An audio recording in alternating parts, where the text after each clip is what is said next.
You know, Christine Todd Whitman is the former Republican governor of New Jersey who once ran the Environmental Protection Agency. Now she's co-chair of the Forward Party, which may say a lot about the political health of the country. So here's the question, why do we need a third party? We need a third party because it's clear that the duopoly we have now is not responding to the people's needs, and that's why people are so frustrated and angry. And if you watch what's happening to the parties, they're actually losing support, that more and more people are becoming independents or unaffiliated because they're saying neither of you are working for me. And the real problem is, you know, Marcia, we have 50 some odd thousand plus, 500,000 plus elective offices around the country. And in any given year, 70% of those, the voters have no choice. There's only one person running. And of those, there are 5 to 10% of those seats are never filled. And that's just wrong. Every voter should have a choice. They should have at least 2 people for whom to vote. And when we see what's happening now with the 2 parties that are just, what's happening is a fascinating example to me of why it's so necessary to have a third party in there. You have the state of Texas saying it's going to redistrict and provide more seats to make it better for Republicans. Now you have California saying, well, or New York saying, we might do that too to make it better for Democrats. Nobody's saying, how about making it better for the people? How about giving the people the kind of diversity in representation that they want? You know, one of the things that's troubled me as I look at people who vote is the low turnout just about everywhere. And is that because people are disaffected or that they don't have a choice, or both? It's a combination. And actually what got us here is that very factor. What happens is we got lazy. We got lazy about democracy. We kind of assumed it's always going to be there. I don't have to bother. If it's a rainy day, I don't want to go vote. And, you know, I'm not going to take away from my family my day off if you have a Tuesday off. But what we did was we had an average voter turnout in primaries of 10%. So those were the most partisan. Those were the most that tended to be on the extremes. Then you got to the general election. If Congress was the top of the ticket, 35% voter turnout was considered good because people were saying, don't like those choices, pox on both your houses, not going to bother to vote. Same thing with the presidential. And we got to turn that around. So is that why we have such dysfunction in Washington? Yes, absolutely. Because everything now, as I said, when you have 70% of the seats are absolutely locked in, there are 34 states, maybe 35 states that are one-party states. And I'm sorry, whether it's a Republican state or a Democratic state, one-party rule, as it were, is not healthy for anybody. You need competition. You need to have that exchange of ideas that can really start to solve problems. And in Washington today, and happening more and more around the country, is that every issue is looked at through the partisan political prism. You know, what's going to get me another vote in my district? What's going to get me another member in the House or the Senate? And not how do we solve this problem. But is it also the fact that what's happening is that you're seeing it through the prism of the 2 extremes, as opposed to many voters who are more in the middle? Oh, absolutely. Absolutely. And that's why people are so frustrated, because the majority of American people are not in the extremes. They're in the middle. And that's what Forward does. Forward is saying, we're a party. We're different than any other kind of party because we're building a party from the ground up. And what we're saying, we're not having a set of principles that say you have to believe in abortion, pro or anti-abortion. That's what you have to be. That's what you have to talk about. What we're saying, our candidates, and we have 53 now who are serving in office that are Forward candidates or Forward affiliated, where we're not fully on the ballot. We will support Republicans, Democrats, or Independents as long as they sign our pledge. And I'm almost embarrassed to say we have to have this as a pledge. It's, I agree to hold the rule of law, respect the Constitution, work with anyone to solve problems, create a safe space to discuss controversial issues, and work to ensure that anyone who has the legal right to vote gets to vote. And those are based on the principles of decency, democracy, and diversity. And should be up to the office holder to say, what do my constituents want? What do I believe in? Not what a party in Washington tells me I have to talk about. But it also seems very nonpartisan.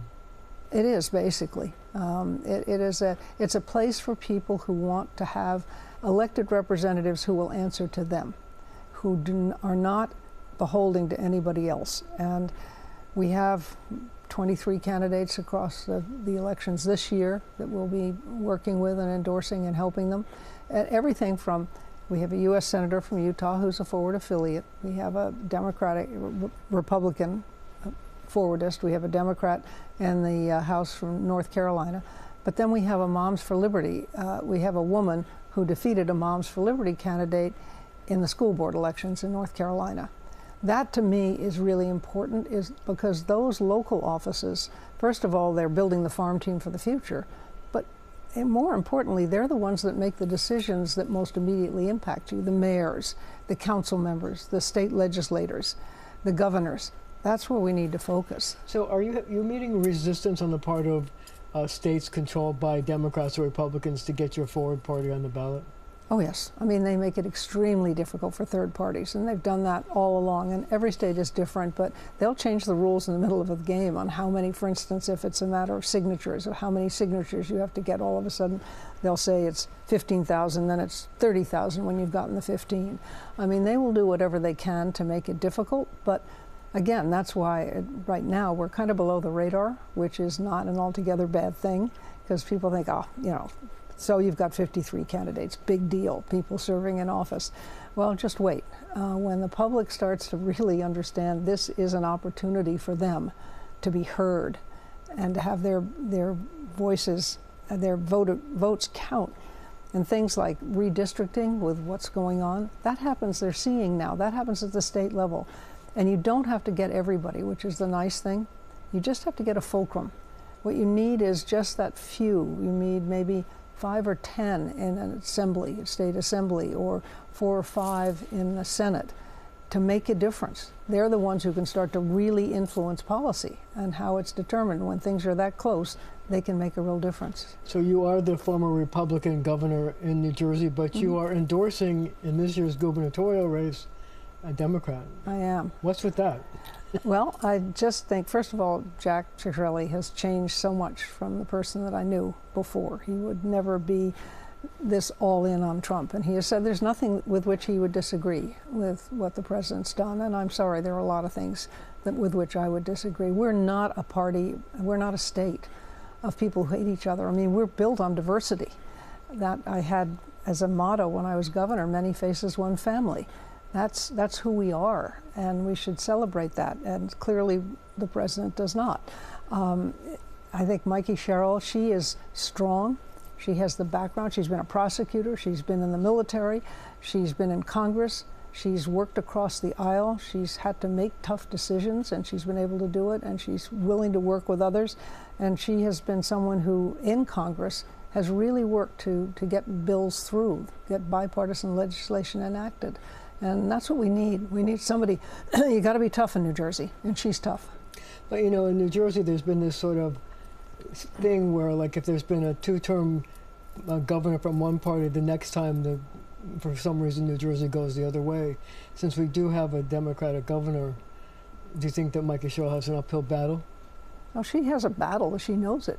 But don't forget, when I ran, nobody had defeated an incumbent governor in a general election since 1947. So it can happen. But do you think that she's going to have to change her policies a little bit, go more to the middle in order to get elected? No, because she's been in the middle. I mean, she's not an extreme, and that's what I like about her. She has never taken those extreme stands. So she's the kind of person that will be able to work across the aisle, will be able to get things done with the legislature. Okay, well, we're going to have to leave it right there for now, but we'll be right back.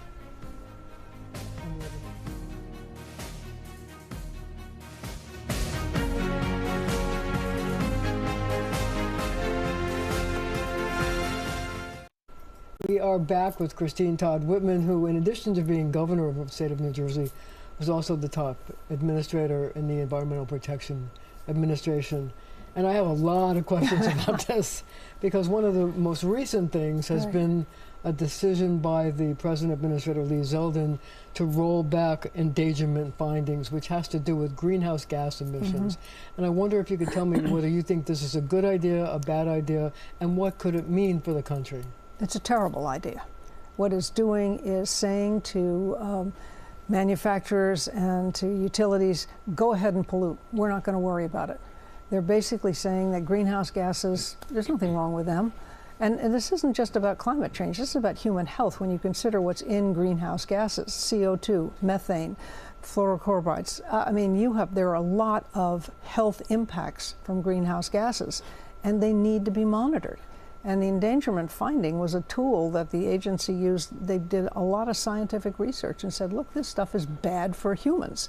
It causes heart disease and lung problems, asthma, premature deaths. There are a lot of things that go into what's coming out of those pipes, and we need to make sure that we have them at a safe, regulated at a safe level. It's not to say you don't ever produce any, because we know they will, but to at least make it so it's safe for human health and safe for the environment. But see, Mr. Zeldin is trying to sell it as an economic benefit, that businesses won't have to deal with this and they're going to get back millions, if not billions of dollars. Well, clearly businesses are not going to have to deal with it, and they're going to pollute more, but it's not going to help your economy when you have people who are sick, when you have people who are dying prematurely, when you have these problems that we have from, heaven forbid we mention the word climate change, or the words, I guess. I mean, they don't believe that there's climate change. Well, I don't know if they've been outside or watched the news. They certainly haven't watched CBS recently. No. So, but let me ask you this question.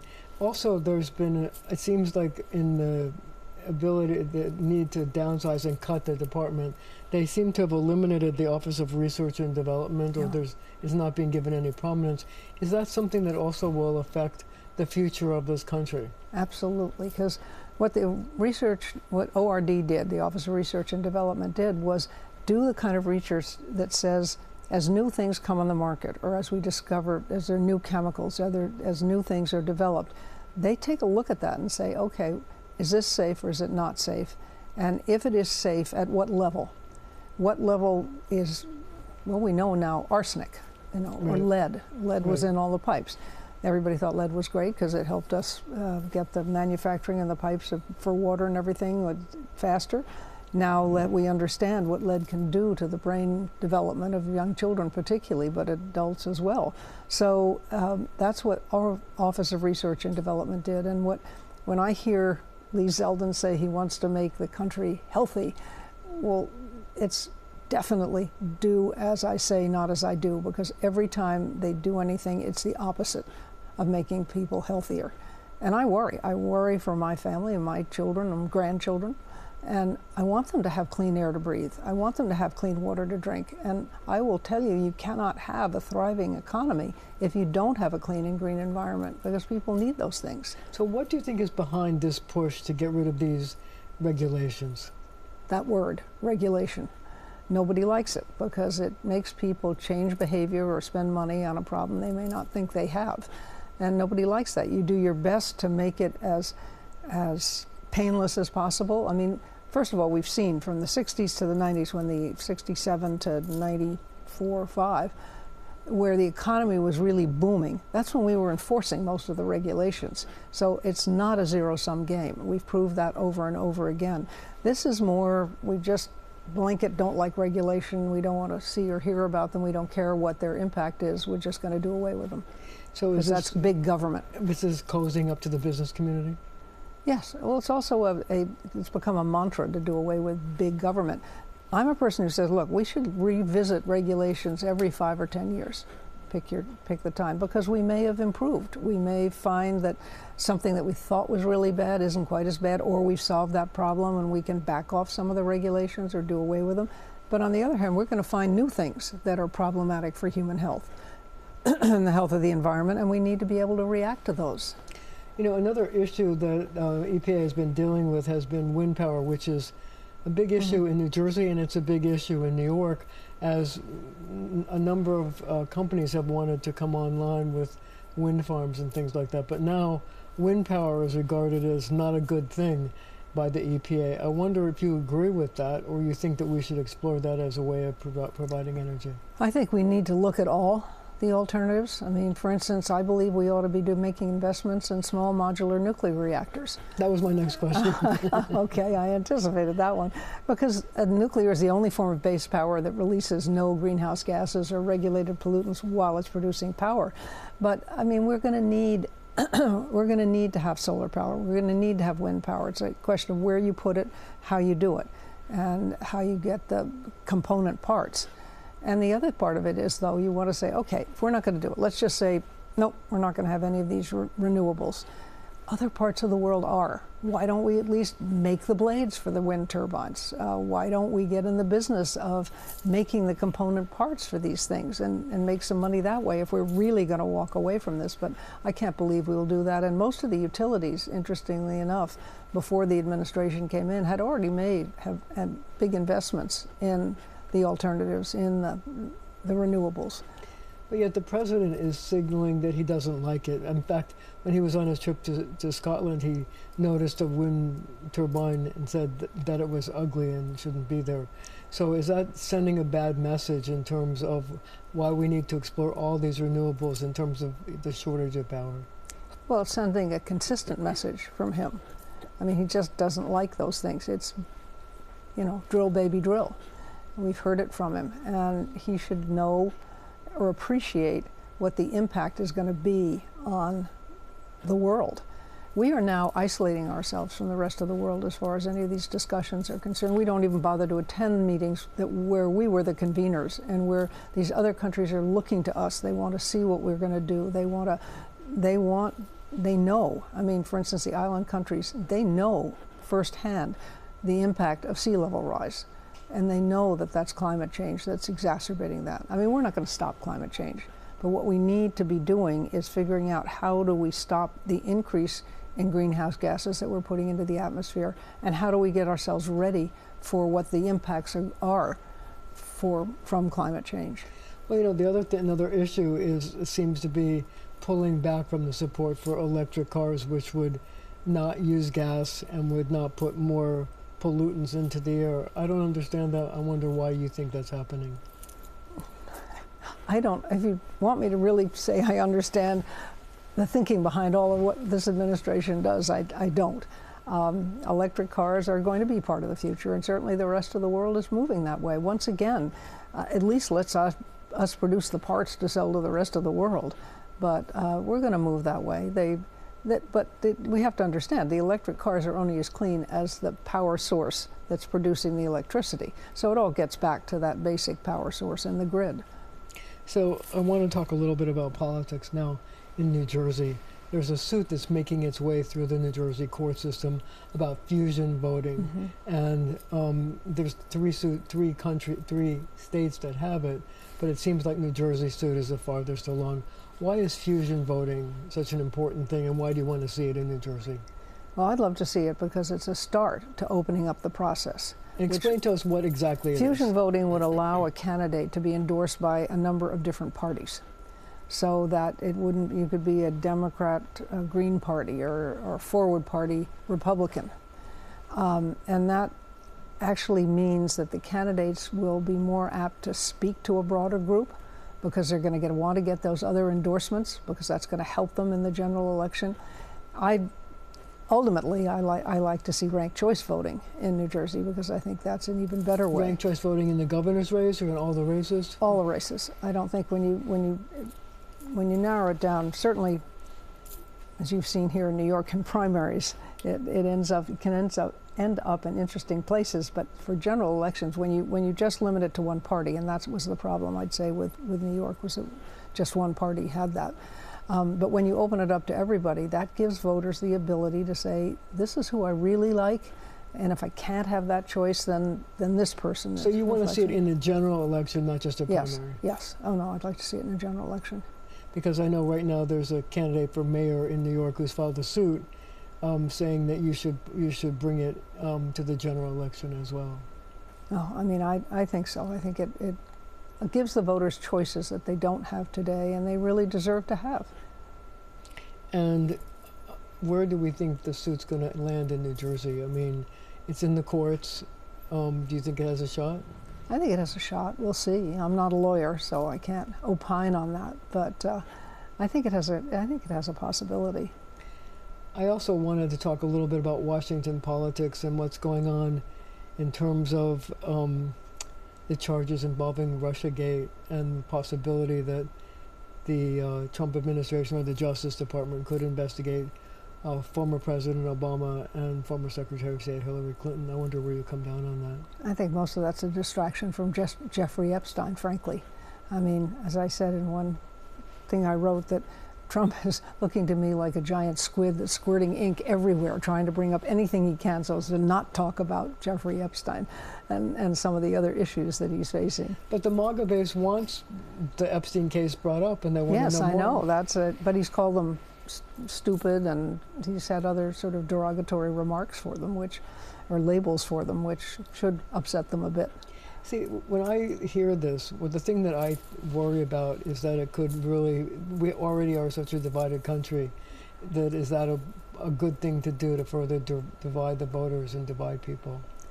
Well, we've seen such divisive politics with all these fake stories and all these things that are being put out there that everybody knows. I mean, the last election was, the 2020 election was not stolen. It's been through every court case imaginable, and there's still people out there saying that it was stolen, and we got to investigate Joe Biden and see what, we find out what actually happened. We know what actually happened.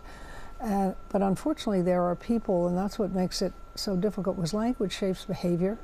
And when the president calls people, goes after Barack Obama and says he committed treason, there are people that are his supporters that aren't as stable as one would hope, and they believe this. They honestly believe that he committed treason. And I would say that the problem that we had when our Secretary of State started sharing secrets, that was treason, because he knew some of those things were high security. But we don't talk about that. It's a very troubling time. People are getting, what the president did when he first came into office is, it's what's happened before. He starts with the media. You can't trust the media. You can only trust me. Trust what I say, not what the media says. Then you go after the other party, and you find people that you want to say, this person is bad. You go after groups of people, the immigrants, people coming in, they're all rapists, they're all robbers. I mean, it's the real tragedy with that is that we had an opportunity to deal with immigration, had it back when in Bush 43 in 2001, or end of 2001, beginning 2002, a bill went up to the Hill on immigration that would have been a good one, a bipartisan. They wouldn't even hold a hearing on it. Both sides are guilty of this too. I'm not saying it's just Republican side. Democrats do it too.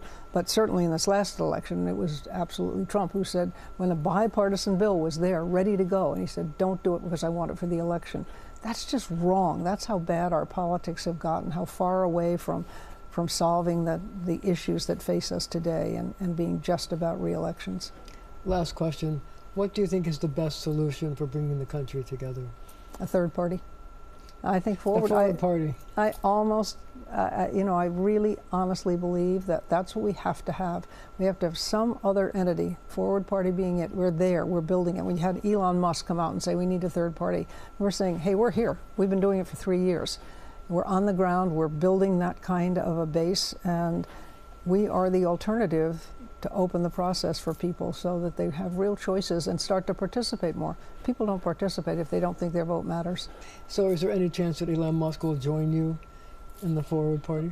We put out a statement when he made his announcement saying we welcome anybody who is talking about another party. We haven't talked to him and he hasn't talked to us. We're doing our thing. On that note, thank you so much for joining me, and thank you at home for joining us as well.